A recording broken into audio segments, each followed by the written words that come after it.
પ્રજા પરેશાન। ગંભીરા બ્રિજની દુર્ઘટના પછી જાગેલી સરકારે હવે ધડાધડ બ્રિજ બંધ કરીને તેનું ચેકિંગ શરૂ કર્યું, પરંતુ આયોજન વગરના આ કામથી લોકો હેરાન પરેશાન છે। બોટાદ જિલ્લામાં ભારે વાહનો માટે બ્રિજ બંધ કરાતા જ હવે એસટી બસો પણ નથી આવતી, જેના કારણે વિદ્યાર્થીઓ, નોકરિયાત સૌ કોઈ પરેશાન છે। ત્યારે જુઓ આ હાલાકી પર આ ખાસ અહેવાલ।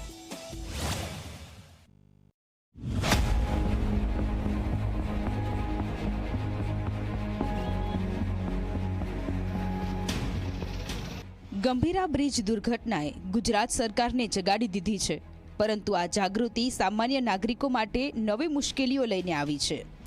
બોટાદ જિલ્લાના ગઢડા તાલુકાના ગોહડકા ગામે આવેલા બ્રિજ પર ભારે અને લોડિંગ વાહનોની અવરજવર પર પ્રતિબંધ મુકાયો છે, જેના કારણે સ્થાનિકોનું જનજીવન અસ્તવ્યસ્ત થઈ ગયું છે।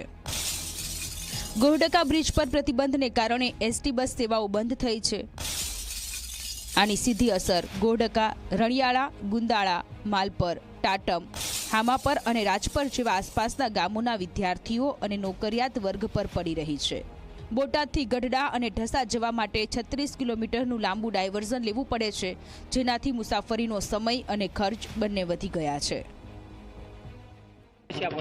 સમસ્યાનો તો બોટાદની હાઈસ્કૂલ અને બે અમારે સંસ્થા ચાલે છે, બે ગુરુકુળ છે, એક બીજી સંસ્થા ચાલે છે, અને ગોળકાના વિદ્યાર્થીઓ હોય કે ગઢડાના હોય અને તકલીફ પડે ને, કારણ કે આમ એમ કે પાટી બાજુથી રસ્તો ડાયવર્ઝન કાઢી દીધું છે, તો એ 35-36 કિલોમીટર ક્યાંથી બાળકો કાઢી શકશે, કારણ કે એ મોડું થાય ને ભણવા માટે રજાયું પડે ને બાળકોને।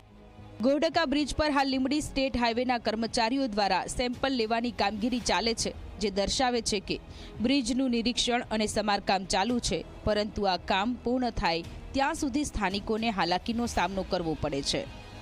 35 થી 36 કિલોમીટર જેવું ડાયવર્ઝન આપવામાં આવ્યું છે, તો ખરેખર હું તંત્રને મેં મામલતદાર શ્રી હારે વાત કરી છે, કલેક્ટર શ્રી હારે પણ વાત કરી, ત્યારે એને એવું કહેવામાં આવ્યું કે નજીકથી એક ડાયવર્ઝન નીકળી શકે એવું છે કે ગઢડાથી સાણિંગપડા અને સાણિંગપડાથી મેઘોડિયા, એટલે અમારી જે કેરી છે એ સામે કાંઠેથી મેઘોડિયા રોડે નીકળી જાય તો આનો પુલ આ બીછી જાય અને વિદ્યાર્થીઓને આવવા જવામાં બધા રૂટ મળી શકે। એક પણ ગામ આમાં ન, બધા જ ગામ આવી છે। જિલ્લા ભાજપ દ્વારા કલેક્ટર સાથે મિટિંગ કરી અને કલેક્ટરને રજૂઆત કરી અને જે કંઈ પણ વિભાગો હોય, જેવા કે એસટી વિભાગ હોય કે આરએમબી વિભાગ હોય, તેની સાથે સંકલન કરીને ખૂબ ઝડપથી વિદ્યાર્થીઓને મુશ્કેલીઓ ન પડે તેના માટેના આયોજન અને પગલાં લેવા માટે જે કંઈ જરૂરી સૂચનાઓ હોય તે સૂચનાઓ આપવામાં આવી।